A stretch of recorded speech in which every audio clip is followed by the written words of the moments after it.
একটি গাছে একসময় একটি সুন্দরী ময়ূরী বাস করত।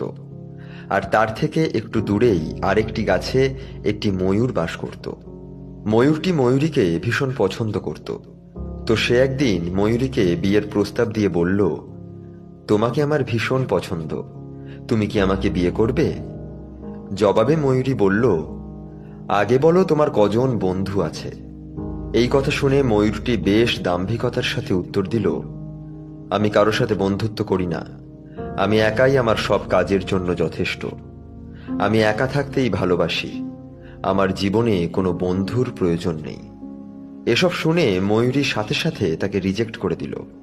ময়ূরটি মনে কষ্ট নিয়ে ফিরে গেল, কিন্তু সে কিছুতেই এটা বুঝতে পারল না বিয়ের সাথে বন্ধুত্বের কি সম্পর্ক। ময়ূরটি কি আর করবে, পছন্দ তো তার সেই ময়ূরীটাকেই। তাই সে বন্ধু খোঁজার জন্য বেরিয়ে পড়ল। প্রথমে সে একটি পাখির সঙ্গে বন্ধুত্ব করল, তারপর একটি কচ্ছপের সাথে এবং সবশেষে একটি সিংহের সাথে বন্ধুত্ব করল। সে আবার ময়ূরীর কাছে গেল এবং বলল, আমি 3টে বন্ধু বানিয়েছি, তুমি কি এখন আমাকে বিয়ে করবে? এবার ময়ূরী এক কথায় রাজি হয়ে গেল। তাদের বিয়ে হলো, বাচ্চা হলো এবং খুব সুখে শান্তিতেই সময় কাটছিল। এত কিছুর মাঝেও তার মনে একটা প্রশ্ন রয়েই গিয়েছিল, আমার এদের সাথে বন্ধুত্ব করার সঙ্গে বিয়ের কি সম্পর্ক ছিল? সে মনে মনে ভাবল, তাকে এই প্রশ্নের উত্তর আজকেই জানতে হবে। তাই সে ময়ূরীকে প্রশ্নটি করার জন্য গাছের দিকে যাচ্ছিল। তখন দেখল কয়েকজন শিকারী তাদের গাছের দিকেই আসছে। ময়ূর দম্পতি দুটি তাদের বাচ্চা নিয়ে ভয়ে গাছের ডালে বসে রইল। আর ওইদিকে শিকারীরা সারাদিন কোনো শিকার না পেয়ে ক্লান্ত হয়ে সেই গাছের নিচেই আরাম করতে বসল। বসে তারা নিজেদের মধ্যে আলাপ আলোচনা করতে লাগলো, আজকে তো সারাদিন চেষ্টা করেও কোনো শিকার পেলাম না। এক কাজ করি, এই গাছে দেখলাম বেশ সুন্দর কয়েকটি ময়ূর আছে, আজকে বরং এই ময়ূরগুলোকেই শিকার করে নিয়ে যাই। এই কথা শুনে ময়ূরটি ভীষণ ভয় পেয়ে গেল। কিন্তু ময়ূরী বলল, তুমি এক কাজ করো, তুমি তাড়াতাড়ি গিয়ে তোমার বন্ধুদের কাছে সাহায্য চাও। ময়ূরটি আর কোনো চিন্তা না করে তাড়াতাড়ি করে উড়ে তার বন্ধু পাখির কাছে গিয়ে সাহায্য চাইল।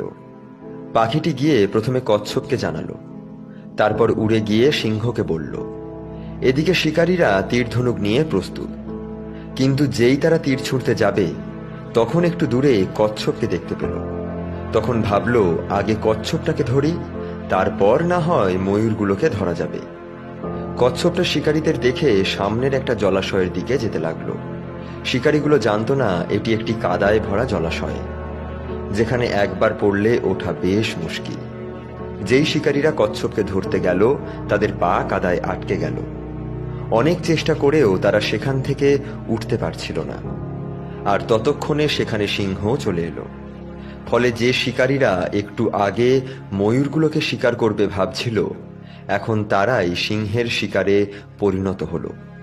ছেলে ময়ূরটা এবার বুঝতে পারল সেদিন মেয়ে ময়ূরী কেন বন্ধু না থাকায় তাকে রিজেক্ট করে দিয়েছিল। আজ এই বন্ধুরা শুধু তাকেই বাঁচালো না, পুরো পরিবারটাকেও রক্ষা করল। আমাদের জীবনেও বন্ধু থাকা খুব প্রয়োজন।